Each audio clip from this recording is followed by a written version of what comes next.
अस्सलाम वालेकुम। 9th class में चैप्टर नंबर 5 में आज हमारे पास टॉपिक है एवेपोरेशन।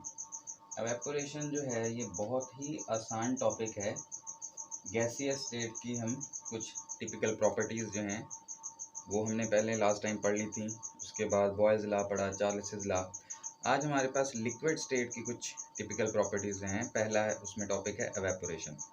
एवेपोरेशन जो है ये लॉन्ग क्वेश्चन के हवाले से, शॉर्ट क्वेश्चन के हवाले से बहुत ही इम्पॉर्टेंट टॉपिक है और जिसको ये टॉपिक अच्छे से समझ आ जाएगा तो नेक्स्ट टॉपिक्स जो हमने पढ़ने हैं, वेपर प्रेशर है, बॉइलिंग पॉइंट है, डिफ्यूजन है, तो वो बहुत आसानी के साथ जो है वो क्लियर हो जाएंगे। पहले ये आसानी से अगर आपको इजीली समझ आ जाता है तो नेक्स्ट वाले टॉपिक इसके निस्बत क्या हो जाएंगे, बहुत आसान, क्योंकि वो इसी के साथ ही रिलेट करते हैं। सबसे पहले हमारे पास डिफाइन है एवेपोरेशन क्या होता है। The process of changing of a liquid into a gas phase is called evaporation. किसी लिक्विड का गैस फेज में तब्दील हो जाना। लिक्विड था हमारे पास, माया था, वो खुद ब खुद जो है वो क्या हुआ, गैस में चेंज हो गया। इस प्रोसेस को हम क्या कहेंगे, एवेपोरेशन।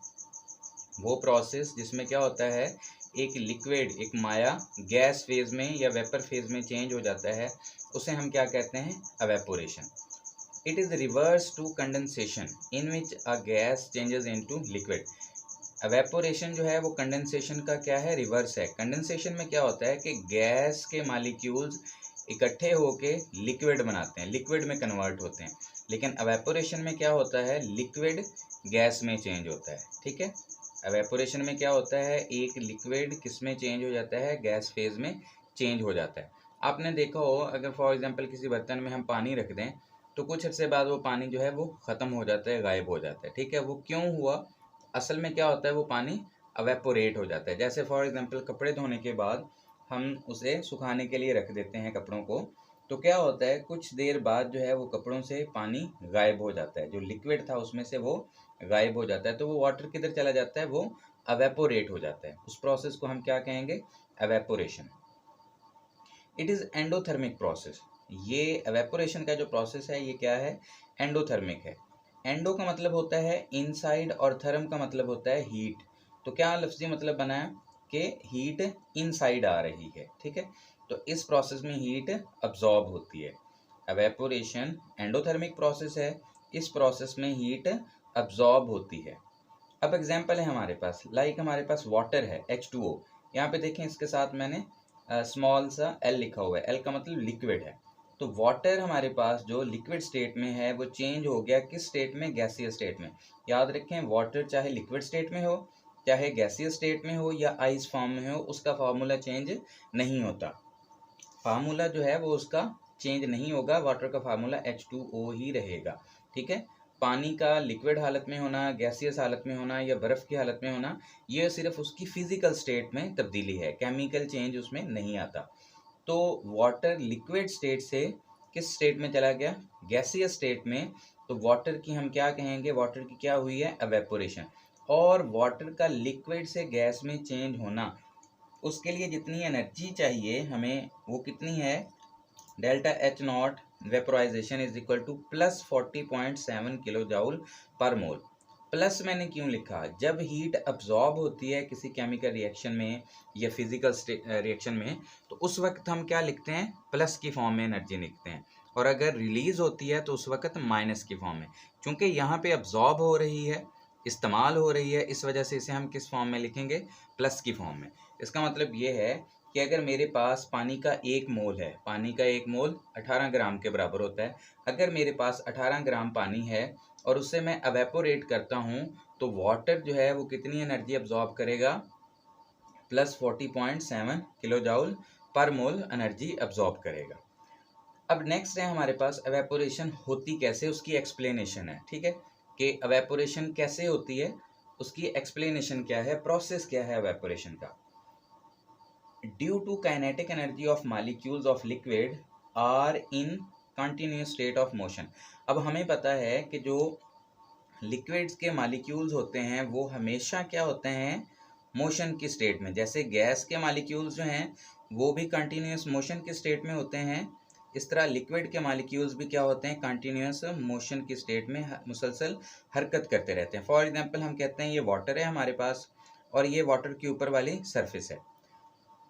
अब यहाँ पे चंद एक मॉलिक्यूल्स मैं बना रहा हूँ, ये जो डॉट्स बनाए हैं ये हैं जी आपके पास वाटर के मॉलिक्यूल्स, ठीक है। अब ये क्या कर रहे हैं, बार बार हरकत कर रहे हैं, ये इस तरफ किसी तरफ भी ये मूव कर सकते हैं, ये वाले अपनी मर्जी से किसी तरफ भी ये मूव कर सकते हैं, ठीक है। रैंडम मूवमेंट होगी इनकी। Majority of molecules have average kinetic energy, ये बात याद रखनी है। अब हमने क्या कहा कि उनके पास होती है काइनेटिक एनर्जी। काइनेटिक एनर्जी क्या होती है, किसी चीज़ के अंदर, शय के अंदर उसकी हरकत की वजह से जो एनर्जी होती है वो काइनेटिक एनर्जी होती है। अब यहाँ पे मॉलिक्यूल्स के पास है काइनेटिक एनर्जी। अब मेजॉरिटी, क्या सभी मॉलिक्यूल्स की काइनेटिक एनर्जी एक जैसी होगी, तो ऐसा नहीं होता। Majority of molecules have average kinetic energy, ये बात याद रखनी है कि ज़्यादा जो मॉलिक्यूल्स होते हैं उनकी एनर्जी जो होती है वो एवरेज होती है। एवरेज मतलब ना बहुत ज़्यादा ना बहुत कम, दरमियानी वैल्यू होती है। And a few have more than average kinetic energy, सिर्फ चंद एक मॉलिक्यूल्स होते हैं जिनकी एवरेज काइनेटिक एनर्जी बाकियों की निस्बत ज़्यादा होती है। मॉलिक्यूल्स के पास होती है काइनेटिक एनर्जी जिसकी वजह से वो हरकत कर रहे हैं। नेक्स्ट, क्या सभी के पास एक जैसी एनर्जी होती है, नहीं, सबके पास एक जैसी नहीं होती। कुछ के पास ज़्यादा होती है, कुछ के पास कम होती है, लेकिन ज़्यादा जो एवरेज है, मेजॉरिटी मॉलिक्यूल्स है उनके पास एवरेज काइनेटिक एनर्जी होती है। अब कुछ के पास, चंद एक के पास एवरेज से भी ज़्यादा है। The molecules having more than average kinetic energy overcome the attractive forces among the molecules and escape from the surface, it is called evaporation। अब जैसे मैंने आपको यहाँ पे बताया कि फॉर एग्जांपल हम एक दो मॉलिक्यूल्स की बात करते हैं, हम इस मॉलिक्यूल्स की बात करते हैं। अब ये मॉलिक्यूल जो है यहाँ से हरकत करके फॉर एग्जांपल ऊपर आना चाह रहा है, तो इसके जो इर्द गिर्द वाले मॉलिक्यूल होंगे वो इसे क्या करेंगे, वो इसे अट्रैक्ट करने की कोशिश करेंगे, ठीक है, इसको अपनी तरफ खींचेंगे। क्योंकि मॉलिक्यूल्स के दरमियान जाहिर सी बात है, हमने पढ़ा है कि लिक्विड के मॉलिक्यूल्स के दरमियान क्या होती हैं, इंटरमॉलिक्यूलर फोर्सेज स्ट्रांग होती हैं, अच्छी खासी फोर्सेज होती हैं, लेकिन सब में एक जैसी नहीं होती हैं, कुछ में कम होती हैं, कुछ में ज़्यादा। तो यहाँ पे ये वाला जो मॉलिक्यूल है इसके पास काइनेटिक एनर्जी बाकियों की निस्बत ज़्यादा है। जब ये यहाँ से हरकत करता हुआ ऊपर जाएगा तो साथ वाले जो मॉलिक्यूल हैं वो क्या कर रहे हैं, इसको अट्रैक्ट कर रहे हैं, लेकिन चूंकि इसकी काइनेटिक एनर्जी ज़्यादा है तो ये तेज़ी से मूव करता हुआ ये सरफेस ऑफ लिक्विड, ये जो ऊपर वाली लाइन मैंने ड्रॉ की है ये लिक्विड की सरफेस है, ये लिक्विड की सरफेस पे पहुंच जाता है। लिक्विड की सरफेस पे पहुंचने के बाद भी जो यहाँ पे नीचे मॉलिक्यूल्स होंगे वो उसे अट्रैक्ट करने की कोशिश करेंगे, लेकिन चूंकि काइनेटिक एनर्जी ज़्यादा है ये इनको लीव करके छोड़ के यहाँ से ऊपर निकल जाएगा। तो यहाँ से मॉलिक्यूल गैस फॉर्म में कन्वर्ट हो जाएगा, लिक्विड से चला गया गैस की फॉर्म में, तो इस प्रोसेस को हम क्या कहेंगे, एवेपोरेशन। सेम फॉर एग्जांपल ये वाला मॉलिक्यूल यहाँ से ऊपर जाना चाह रहा है, तो ये जो नीचे इधर मॉलिक्यूल हैं ये साइड वाले हैं, वो क्या करेंगे, इसको अट्रैक्ट करेंगे, लेकिन चूंकि काइनेटिक एनर्जी इसकी बाकियों की निस्बत ज़्यादा है, इस वजह से ये क्या करेगा, यहाँ से मूव होता हुआ सरफेस पे आके यहाँ से ऊपर चला जाएगा और गैस फेज में चेंज हो जाएगा। तो हम क्या कहेंगे कि इनकी क्या हो चुकी है, एवेपोरेशन। एक्सप्लेनेशन में देखें तो क्या होता है एवेपोरेशन में, मॉलिक्यूल्स के पास काइनेटिक एनर्जी होती है क्योंकि वो हरकत कर रहे हैं, काइनेटिक एनर्जी की वजह से वो हरकत करते हैं। ज़्यादा मॉलिक्यूल्स की एवरेज काइनेटिक एनर्जी होती है, चंद एक के पास एवरेज से ज़्यादा होती है। जिनकी काइनेटिक एनर्जी एवरेज से ज़्यादा होती है वो अपने साथ वाले मॉलिक्यूल्स के, उनके साथ जो अट्रैक्शन की फोर्सेज होती हैं उसके ऊपर ओवरकम करते हैं, उस पर काबू पा लेते हैं और फिर क्या करते हैं, बाकी लिक्विड को छोड़ के सरफेस से निकल जाते हैं। तो इस प्रोसेस को हम क्या कहते हैं, इसे हम कहते हैं एवेपोरेशन। सेकंड है हमारे पास, evaporation is a continuous process taking place at all temperature. अच्छा, ये बाज़ दफ़ा शॉर्ट क्वेश्चन भी आ जाता है हमारे पास कि एवेपोरेशन कंटिन्यूअस प्रोसेस है, इस बात को कैसे आप साबित करते हैं, ठीक है। तो यहाँ पे आगे लिखा जाता है जस्टिफाई, प्रूव करो। याद रखें जितना टेम्परेचर ज़्यादा होता है एवेपोरेशन का रेट उतना ज़्यादा होता है। Rate of evaporation directly proportional होता है टेम्परेचर के। अब हमें पता है कि काइनेटिक एनर्जी जो होती है वो डायरेक्टली प्रोपोर्शनल होती है किसके, टेम्परेचर के। क्योंकि जब टेम्परेचर बढ़ाएंगे तो काइनेटिक एनर्जी बढ़ेगी। अगर काइनेटिक एनर्जी बढ़ेगी तो गैस के लिक्विड के मालिक्यूल यहाँ से गैस फेज में जल्दी से चेंज हो जाएंगे। तो टेम्परेचर बढ़ाते जाएंगे, काइनेटिक एनर्जी बढ़ती जाएगी, रेट ऑफ एवेपोरेशन बढ़ता जाएगा। इसी तरह अगर टेम्परेचर कम करते जाएंगे तो काइनेटिक एनर्जी कम होती जाएगी, रेट ऑफ एवेपोरेशन भी कम होता जाएगा। चलिए इसको सिंपल सी एग्जांपल से हम समझते हैं। फॉर एग्जांपल, कपड़े धोने के बाद जब सुखाने के लिए हम डाल देते हैं वायर के ऊपर, तार के ऊपर किसी जगह पे, तो सर्दियों में कपड़े जल्दी सूखते हैं या गर्मियों में?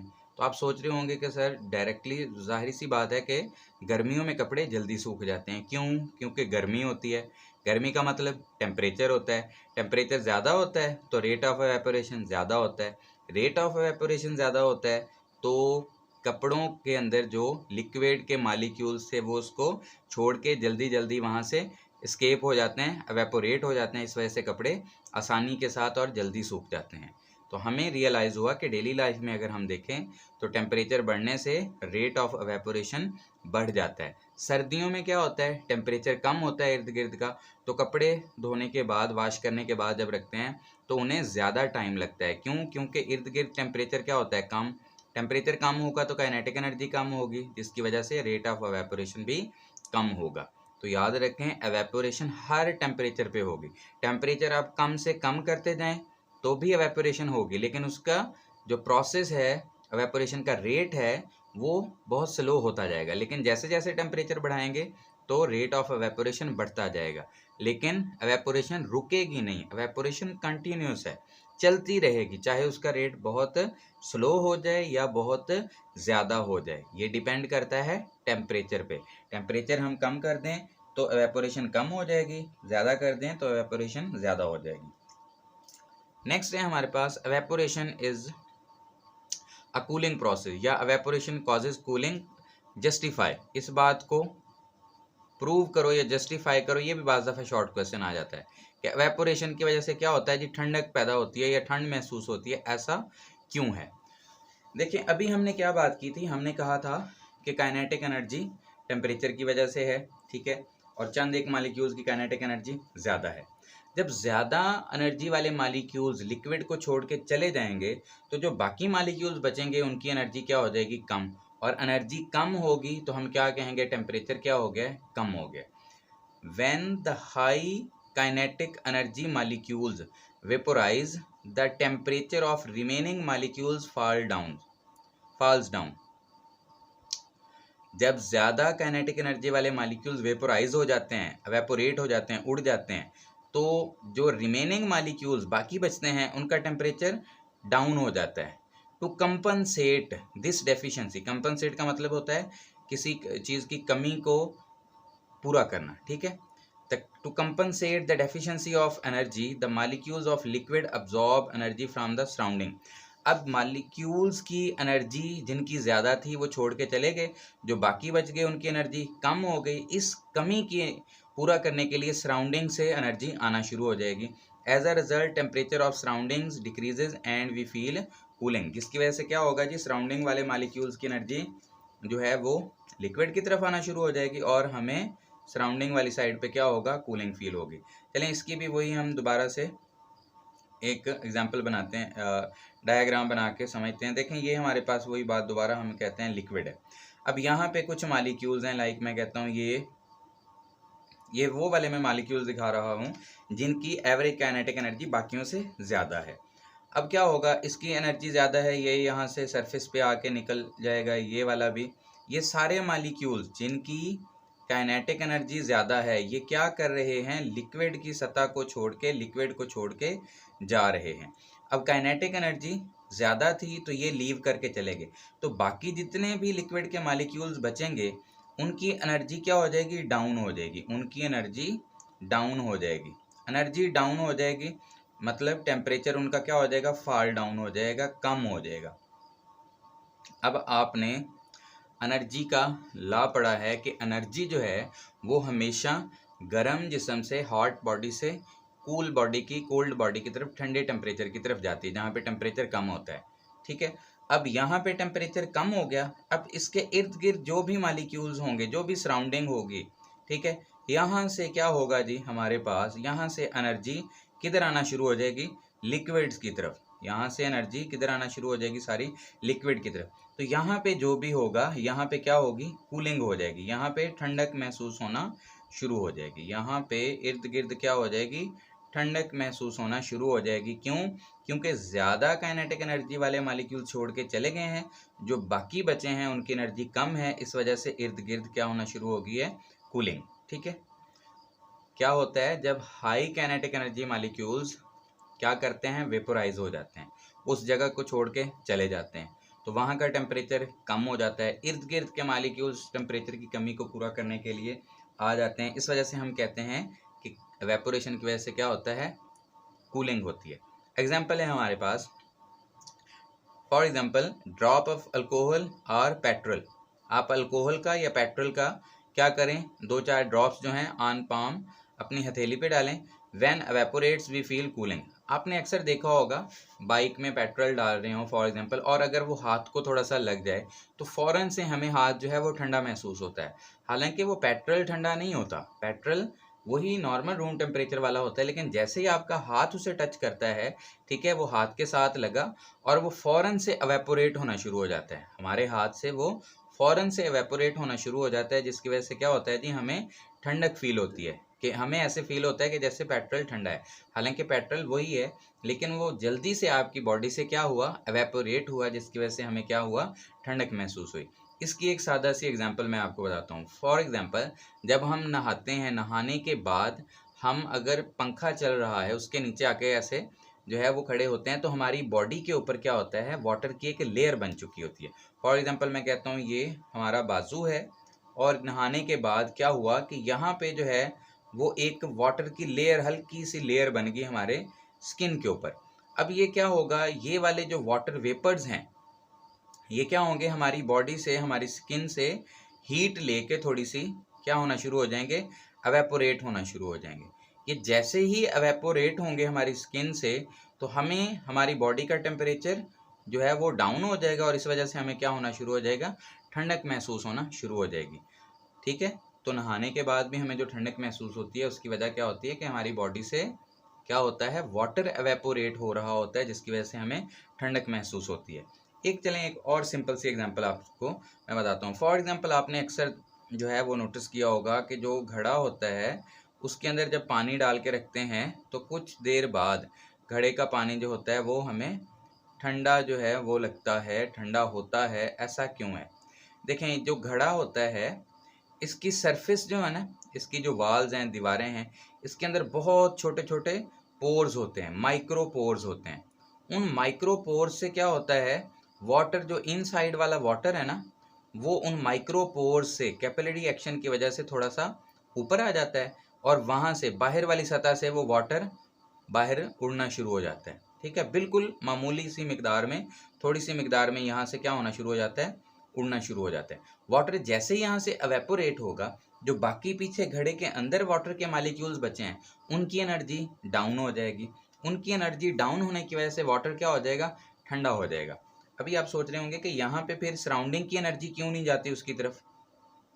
ऐसा भी तो हो सकता है ना, अगर पानी इनसाइड ठंडा है तो सराउंडिंग वाली एनर्जी जो है वो बाहर से अंदर जाए। लेकिन याद रखें, जो ये घड़ा है, इसकी जो दीवार होती है, ये जो वॉल होती है, वो इंसुलेटर होती है। ठीक है, वो बाहर वाली हीट को अंदर नहीं आने देती। तो इस वजह से घड़े का जो पानी होता है वो इनसाइड से ठंडा ही रहता है। हालांकि होना क्या चाहिए था, होना ये चाहिए था कि साइड वाली एनर्जी जाती, एनर्जी बिल्कुल उसकी तरफ मूव भी करेगी, लेकिन इस घड़े की दीवार को वो पार नहीं कर सकती, क्योंकि दीवार क्या है, इंसुलेटर है। जैसे ही टेम्परेचर इस तरफ आएगा, वो उल्टा हेल्प कर देगा किस चीज़ की, यहाँ से वाटर को एवेपोरेट होने की हेल्प कर देगा, जिसकी वजह से घड़े का पानी क्या हो जाएगा, ठंडा हो जाएगा। तो ये था हमारे पास एवेपोरेशन के कुछ बेसिक्स चीज़ें जो आपको पता होनी चाहिए। एक बार ओवरव्यू कर लें इसका। एवेपोरेशन क्या है, वो प्रोसेस जिसमें एक लिक्विड खुद ब खुद गैस फेज में तब्दील हो जाता है, उसे हम एवेपोरेशन कहते हैं। एवेपोरेशन कंडेंसेशन के रिवर्स है। कंडेंसेशन में क्या होता है, गैस लिक्विड में चेंज होता है। फिर हमने कहा एवेपोरेशन एंडोथर्मिक है। क्या मतलब है इस बात का, एनर्जी हीट अब्जॉर्ब होती है। फॉर एग्जांपल, हमारे पास वाटर है लिक्विड स्टेट में, वाटर गैसियस स्टेट में चला गया तो जो उसकी वेपोराइजेशन हीट है डेल्टा एच वो कितनी है, हीट कितनी एब्जॉर्ब हुई, प्लस 40.7 किलो जूल पर मोल। ये बात एमसीक्यू में भी पूछ सकते हैं। एक्सप्लेनेशन में हमने कहा कि गैस लिक्विड के जो मॉलिक्यूल्स होते हैं वो कंटिन्यूस स्टेट ऑफ मोशन में रहते हैं। क्यों? क्योंकि लिक्विड के पास क्या होती है, काइनेटिक एनर्जी। सभी मॉलिक्यूल्स की काइनेटिक एनर्जी एक जैसी नहीं होती, कुछ की एनर्जी ज़्यादा होती है और बाकी ज़्यादा जो होते हैं मेजॉरिटी मॉलिक्यूल्स उनकी एवरेज काइनेटिक एनर्जी होती है। जिनकी ज़्यादा एनर्जी होती है एवरेज से, वो क्या करते हैं, अपने इर्द गिर्द के मॉलिक्यूल्स के साथ जो उनके अट्रैक्शन की फोर्स होती है उसके ऊपर ओवरकम करते हैं, काबू पा लेते हैं, गलबा पा लेते हैं और उनको लीव करके छोड़ के सरफेस से निकल जाते हैं। तो इस प्रोसेस को हम क्या कहेंगे, एवेपोरेशन। फिर हमने देखा कि एवेपोरेशन जो है वो कंटिन्यूस प्रोसेस है, हर टेम्परेचर पे होता है। कैसे? हम कहते हैं रेट ऑफ एवेपोरेशन जो होता है वो डायरेक्टली प्रोपोर्शनल होता है टेम्परेचर के। काइनेटिक एनर्जी टेम्परेचर के डायरेक्टली प्रोपोर्शनल है। टेम्परेचर बढ़ाओगे काइनेटिक एनर्जी बढ़ेगी, काइनेटिक एनर्जी बढ़ेगी तो रेट ऑफ एवेपोरेशन खुद ब खुद बढ़ जाएगा। मॉलिक्यूल्स की जो मूवमेंट है, हरकत है, मोशन है, वो तेज़ हो जाएगी। जैसे गर्मियों में कपड़े जल्दी सूख जाते हैं और सर्दियों में देर लगती है। गर्मियों में टेम्परेचर ज़्यादा होता है, इस वजह से एवेपोरेशन ज़्यादा होती है, जिसकी वजह से कपड़े जल्दी आसानी से सूख जाते हैं। फिर हमने पढ़ा एवेपोरेशन की वजह से कूलिंग होती है। ये शॉर्ट क्वेश्चन भी है। जब हाई काइनेटिक एनर्जी वाले मॉलिक्यूल्स वेपोराइज होते हैं तो जो बाकी बचते हैं मॉलिक्यूल्स उनकी जो है काइनेटिक उनकी एनर्जी कम हो जाती है, जिसकी वजह से टेम्परेचर फॉल डाउन हो जाता है।